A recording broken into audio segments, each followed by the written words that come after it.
This is a natural instinct, and today we will be talking about this psychological phenomenon explained by the attribution theory, the implications of attribution theory on performance appraisal, and end off with the solutions to mitigate effects of attribution theory on performance appraisal.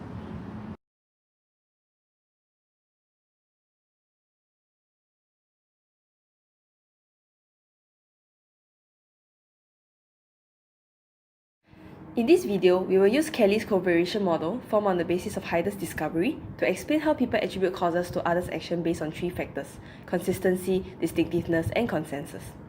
Firstly, consistency is whether a person behaves in a certain manner in any situation.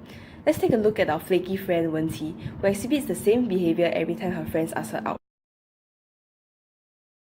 This is an example of high consistency in Wen-Qi's behavior. Whenever her friend asks her out, regardless of what occasion and which friend, she will always make up an excuse to not meet up.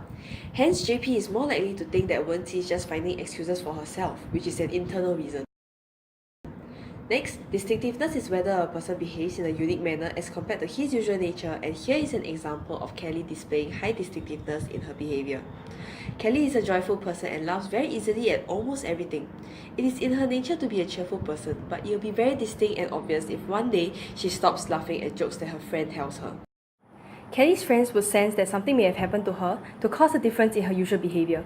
This attribution shows a link of her actions to external reasons, such as personal issues. Lastly, consensus is whether a person acts similarly to the people around him in a particular situation. For example, if a group of students are late, which shows high consensus, the professor will be more forgiving as he may assume that it could be because of external reasons such as a train or bus breakdown. On the other hand, assuming only one student is late while the rest are on time, there is low consensus, and the professor is likely to attribute his late coming to internal reasons like his lack of discipline.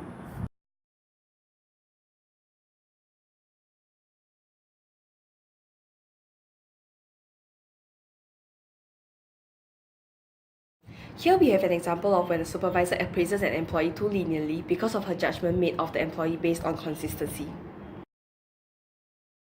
As we can see from this case, Mrs. Tan thought that he had been performing well consistently, and since there is a high level of consistency over time, she chose to believe that Ali's performance was affected by external reasons, and thus she became more lenient in her appraisal towards Ali.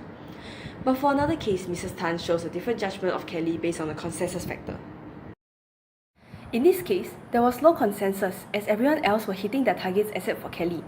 Thus, Mrs. Tan will likely attribute her poor performance to internal reasons such as her laziness, making her more harsh in her appraisal for Kelly. It is important to educate managers of the impact of attribution biases to make them more aware, and thus avoid allowing inaccurate judgments to affect employees' performance reviews. Companies should also train line managers on the correct procedures on how to conduct proper performance appraisals.